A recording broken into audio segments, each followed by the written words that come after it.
सभी भक्त आत्माओं से प्रार्थना है RS10 चैनल को सब्सक्राइब करें, बेल आइकन को प्रेस कर ऑल नोटिफिकेशन ऑन कर ले ताकि वीडियो मिल सके आपको सबसे पहले। सत साहिब। जैसे किसी को कोई रोग है, किसी ने बता दिया कि तुझे ये रोग है। अब जिसको रोग है उसको पता लग गया कि हाँ ये रोग है मुझे, तो उस रोग का उपचार नहीं मिला, विधि उसकी औषधि ठीक ना मिली, तो उस ज्ञान से क्या लाभ हुआ? तो रोग कटेगा औषधि से। तो वो जो जन्म और मरण का जो रोग अपने को लगा है, ये सबसे भयंकर बीमारी है। और ये ना ब्रह्मा जी की कटरी, ना विष्णु जी की कटी, ना शिव जी की अब तक समाप्त हुआ। तो अन्य का होगा कैसे? क्योंकि हम उनको सुप्रीम पावर, सुप्रीम गॉड मान। तो वो कंप्लीट कोर्स इस दास रामपाल दास के पास है, सतलोक आश्रम बरवाला, जिला हिसार। विश्व में किसी के पास नहीं है। ये आपको तो आज समझ में आ जा तो सौभाग्य आपका, और जितना देर से समझ में आओगी इस गए वक्त को घना पछताया करोगे। ये सत्कर मान लेना। 600 वर्ष पहले परमात्मा स्वयं आए थे, कबीर देव जी, कबीर साहब। तब वो यही कहा करते थे कि 3 देव की जो करते भक्ति, ब्रह्मा विष्णु महेश की जो भक्ति करते हैं, इनकी कभू न हो मुक्ति।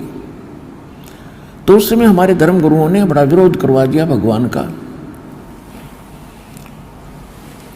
और इतने अत्याचार किए दाता पे, यदि आपको सुनाए जाएंगे, धीरे धीरे सुनाएंगे, हृदय कलेजा मुंह को आ जाता है। क्योंकि उस समय जनता अशिक्षित थी। भगवान साची कहा करते थे कि इन तीनों देवताओं की भक्ति जो तुम कर रहे हो ये मोक्षदायक नहीं है, ये तुम्हें पार नहीं कर सकती, और ये खुद नाशवान है, इनकी जन्म मृत्यु होती है। और हमारे धर्म गुरु कहा करते ये अविनाशी है, इनकी कोई माता पिता नहीं है, अजरो अमर है। और आज परमात्मा ने 600 वर्ष पहले कबीर भगवान ने बताई थी कि ये इनकी जन्म मृत्यु होती है, इनकी माता दुर्गा है, इनका पिता ये काल है। और आज हमारे उन्हीं धर्म ग्रंथों ने प्रमाणित कर दिया जिनको हम सर्वधार्य माना करते थे, पवित्र पुराणों में, कि इनकी जन्म मृत्यु होती है, ये अजरो अमर नहीं है, और ये दुर्गा इनकी माता है, ये काल इनका पिता है। तो इससे ये भी सिद्ध होता चला जाएगा कि कबीर इज गॉड, क्योंकि भगवान बिना सच्ची बात बता नहीं सकता। सत्य भगवान ही बोल सकता है, और वो सच्चा भगवान है, सत साहिब है, वो कबीर देव है, कबीर साहिब है, जो सच्ची बात कहे। जिसको हम अशिक्षित कहा करते थे कि अक्षर ज्ञान नहीं रखता, ये धानक शूद्र है, क्योंकि ये धर्म ग्रंथों को पढ़ने का अधिकारी भी नहीं है, जिस कारण से ये धर्म ग्रंथ नहीं पढ़ पाया। और ये ऊट पटांग बोल रहा है कबीर कि ये ब्रह्मा विष्णु में इस नासवान है, इनकी जन्म मृत्यु होती है, और इनकी माता दुर्गा और काल भगवान इनका पिता है। तो उस समय तो हमें हमारे पूर्वज इस बात से संतुष्ट थे, हमारे उन नकली धर्म गुरुओं से, कि ये शिक्षित नहीं है कबीर जी, इसलिए धर्म ग्रंथ तो ये नहीं जान सकता। जब तो भगवान को अच्छा बुरा कहा करते थे, अब बोल लो ना वो धर्मगुरु। 10 साल हो गए दास ने ढिंडोरा पीटते हैं, 15 साल 20 साल हो गए, और इसमें टीवी चैनल पर दे रखा है कि किसकी पूजा कराया करते, तुम किसकी पूजा कर रहे हो, तुमने जीवन नाश अपना भी किया, और इन भोले श्रद्धालुओं को मिसगाइड करके इनके जीवन नाश करने के पाप के भागी और बन गए। अब सभी को सांप सूंघ गया। अगर दास गलत कर रहा तो बोलो, क्यों ना बोलने क्यों नहीं रहे? इसलिए ना बोल रहे कि आप शिक्षित हो गए, ना तो रामपाल के हट भी ना पाओ, ऐसा कर देते ये लोग।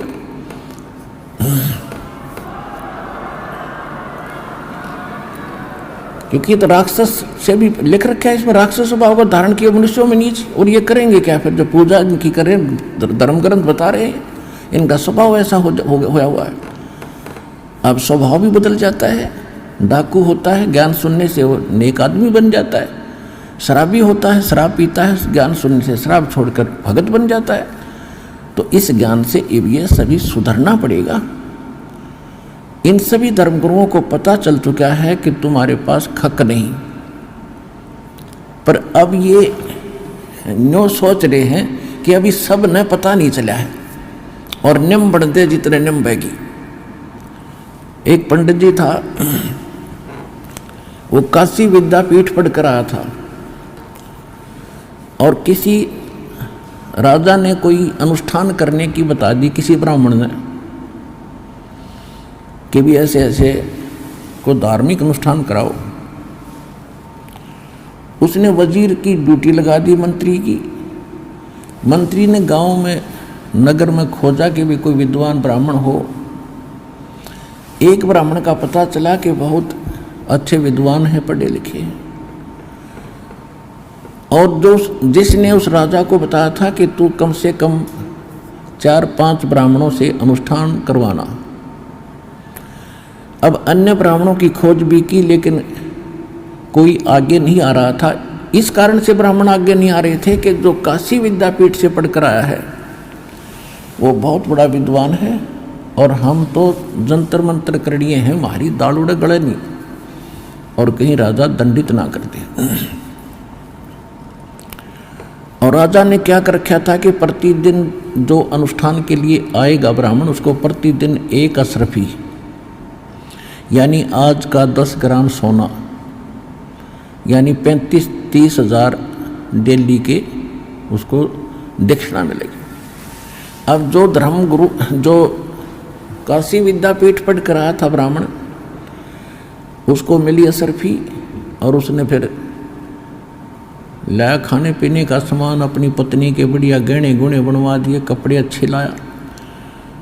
तो उसकी पंडितानी दूसरे तीसरे दिन बढ़िया गहने और कपड़े पहन कर गई कुएं पर पानी लेने के लिए। अन्य ब्राह्मणियों ने पूछा कि ऐसा क्या हाथ लग गया तुम्हारे, इतने बढ़िया बढ़िया कपड़े और गहने बनवा लिए? कि मेरा पति राजा के यहाँ कथा वो मंत्र करने जाता है, अनुष्ठान करने जाता है, 1 अशरफी डेली देता है राजा। तो एक और ब्राह्मणी ने अपने पति से कहा कि आप भी जाया करो ऐसे ऐसे वहाँ पर, और राजा 1 अशरफी देता है, आप भी तो ब्राह्मण हो।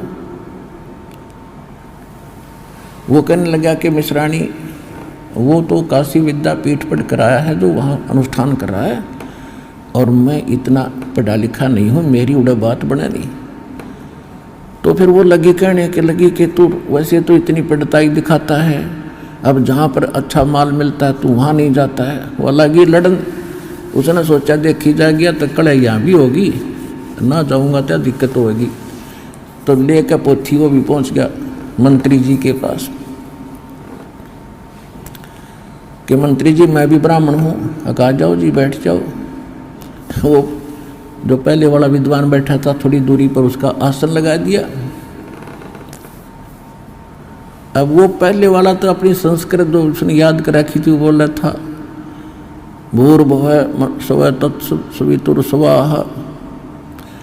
और वो दूसरा नौका जो यूं को स्वाहा, जो यूं कहे वही स्वाहा, मन मन मन होकर जो यूं कहे वही स्वाहा। फिर ऐसे तीसरे वो दूसरी वाला भी पैसे लेकर गया अशरफी, उसकी पत्नी ने भी खूब अपने कपड़े उपड़े समाये बढ़िया। तो तीसरी ब्राह्मणी को पता चला, उसने भी अपने पति को श्रृंगार दिया, वो भी चला गया। अब उसको भी आसन दे दिया तीसरे नंबर पर। पहले वाला बोलता संस्कृत भूर्भुवः स्वः, दूसरा जो तीसरा कहता कब तक नंबेगी स्वाहा, कब तक नंबेगी स्वाहा। अगला कब तक नंबेगी हमारी या बकवाद। फिर चौथा भी पहुंच गया, चौथे का चौथे नंबर पर लगा दिया। अब पहले वाला तो अपनी संस्कृत बोलता है स्वाहा, दूसरा कहता है जो यूँ बोलो वही स्वाहा, दूसरा कहता है कब तक नंबेगी स्वाहा, चौथा कहता है निम्बन दे जब तक नंबेगी स्वाहा, निम्बन दे जब तक नंबेगी स्वाहा। अकपोल पाटे जब तक पिटाएंगे पर इतने तक मिलन दे जो मिल रहा है 3 तर।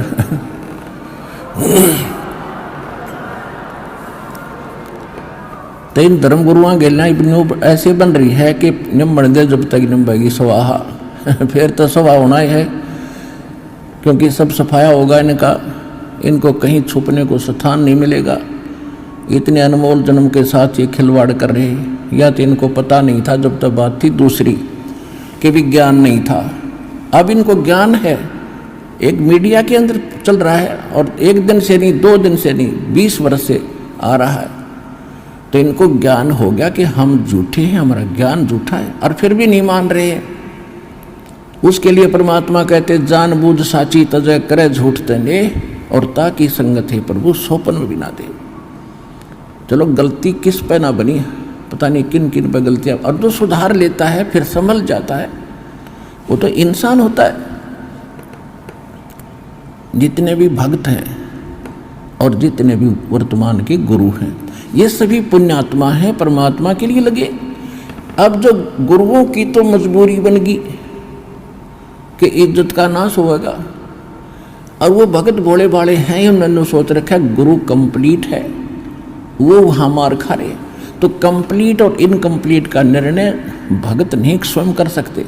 किसी डॉक्टर की औषधि को डॉक्टर ही बता सकता है, प्रमाणित कर रहा है कि इसमें ये साल्ट होना चाहिए था इस रोग के लिए, ये देखो यहाँ लिखा है, और ये साल्ट नहीं है तो ये औषधि गलत है। तो दास वही कर रहा है कि मोक्ष मार्ग के लिए इन मंत्रों की आवश्यकता है। ये हमारे ग्रंथों में लिखे, सूक्ष्म वेद में लिखे, और हमारे धर्म, हमारे जो मोक्ष प्राप्त जो संत हुए हैं उन्होंने यही फार्मूले अपनाए थे। इसके अतिरिक्त जो भी आप प्रयोग कर रहे हो, ये भक्ति कर रहे हो, वो व्यर्थ है, उसको त्याग दो। इतनी सी बात है।